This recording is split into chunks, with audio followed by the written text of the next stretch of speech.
Hello everyone and welcome back to the channel. Today we're diving deep into a story that has captivated and horrified the world.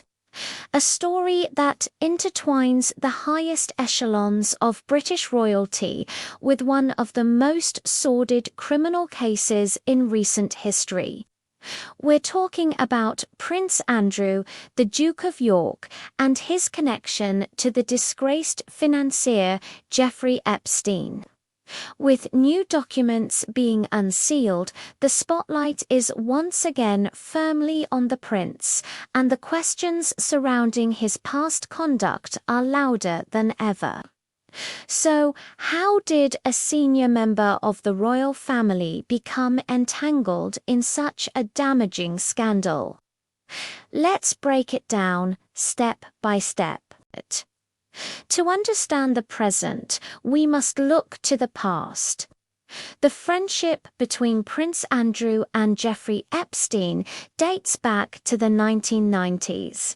Epstein, a wealthy American financier, moved in powerful circles, and Prince Andrew was one of his most high-profile associates. They were seen together at parties, on private jets, and at Epstein's various lavish properties around the world. For years, this friendship was simply a footnote in the tabloids, a glimpse into the lifestyle of a modern royal. However, the nature of that friendship came under intense scrutiny in 2008. That was the year Jeffrey Epstein was convicted in Florida for procuring a minor for prostitution. Despite this serious conviction, Prince Andrew reportedly maintained contact with him. In fact, one of the most damning pieces of evidence for the public was a photograph showing the prince staying at Epstein's New York mansion in 2010. 2 years after Epstein had been registered as a sex offender. This decision to maintain a friendship with a convicted criminal baffled the public and would become a central point of criticism against the prince for years to come. Why would a representative of the British monarchy continue to associate with someone so publicly disgraced? That question would haunt him. But the association was just the beginning.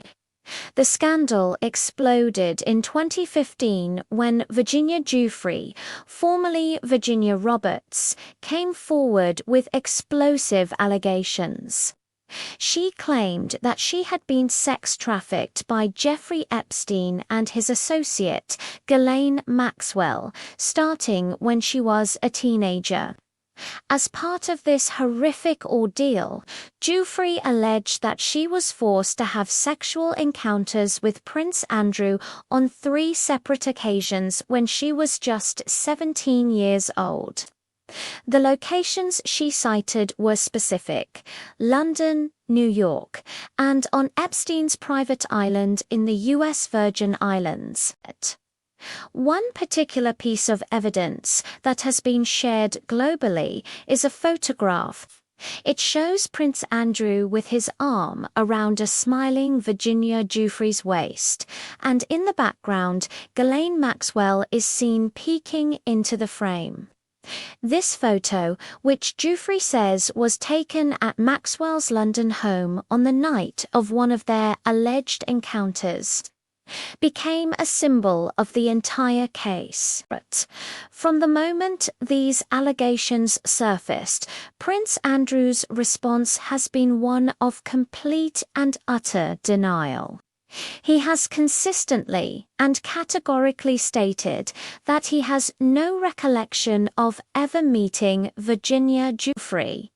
His legal team and supporters have questioned the authenticity of the photograph and pointed to inconsistencies in Giuffre's accounts over the years.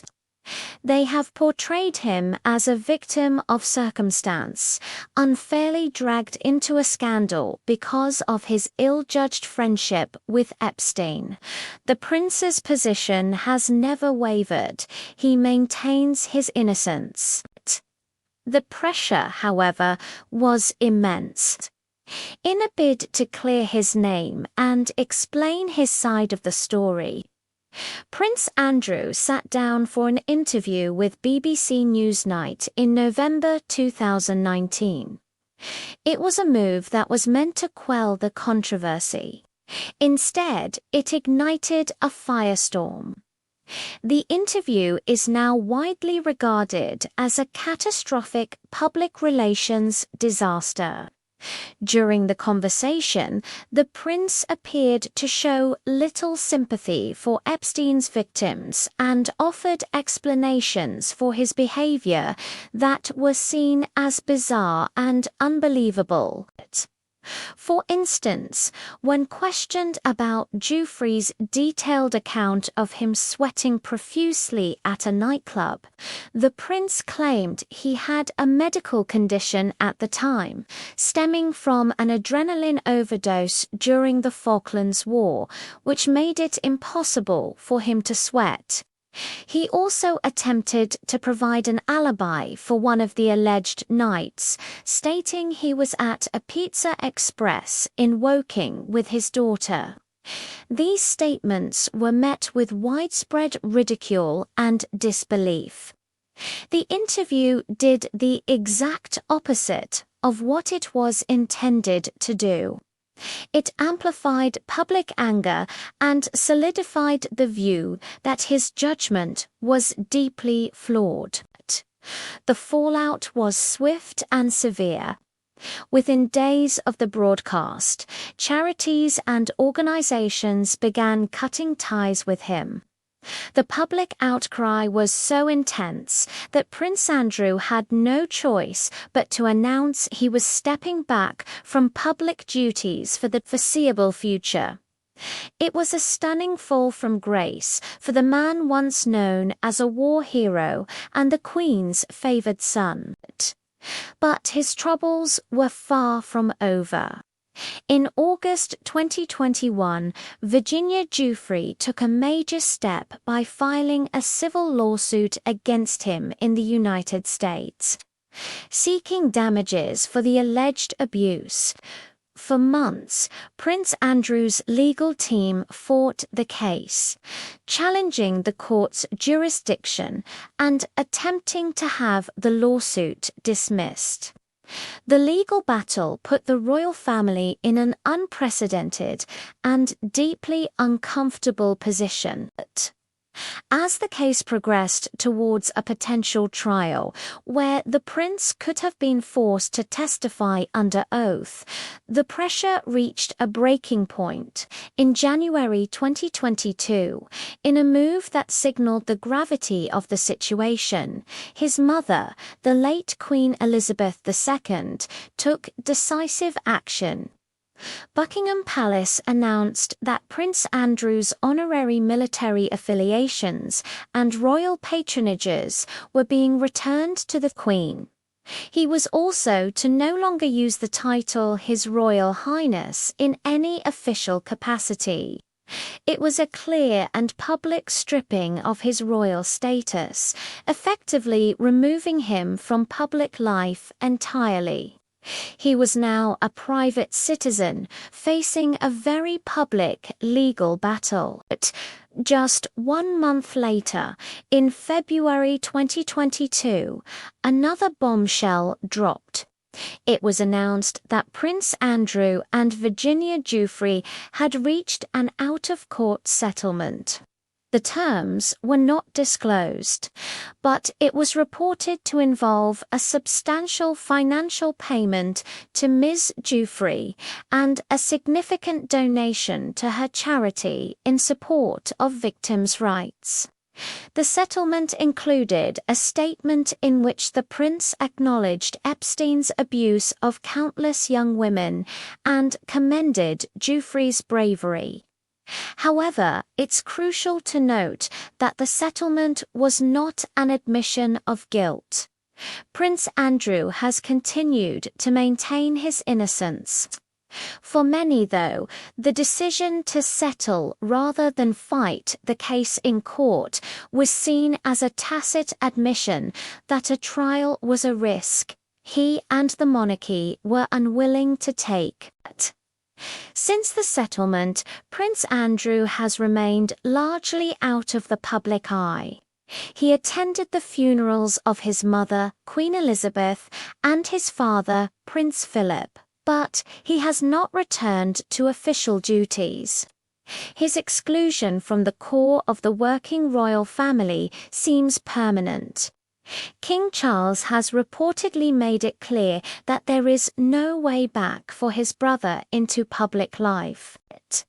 And that brings us to the recent developments.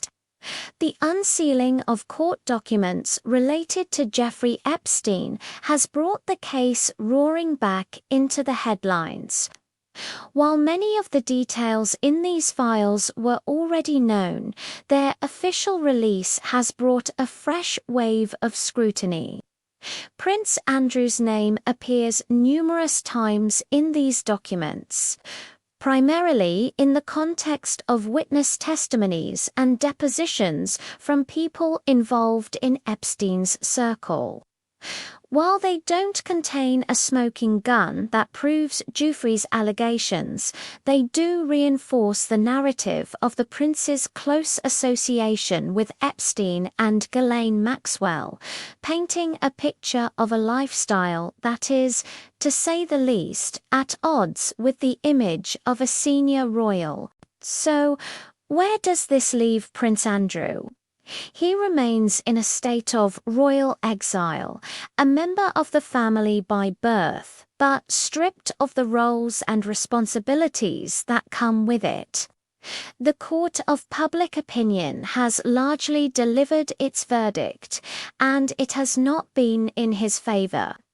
The scandal has left an indelible stain on his reputation and on the monarchy itself, raising difficult questions about accountability, privilege, and judgment.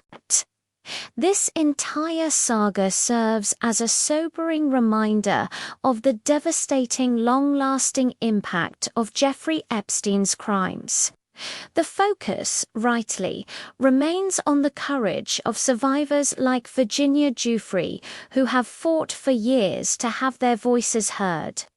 For Prince Andrew, the story is one of a catastrophic fall, a journey from a celebrated royal to a public pariah, forever linked to one of the darkest scandals of our time. And with the continuous release of new information, it's a story that is clearly far from over. Thank you so much for watching. This is a complex and sensitive topic, and I'd be interested to hear your thoughts in the comments below. If you found this video informative, please give it a like and consider subscribing for more deep dives into the stories shaping our world. We'll see you in the next one.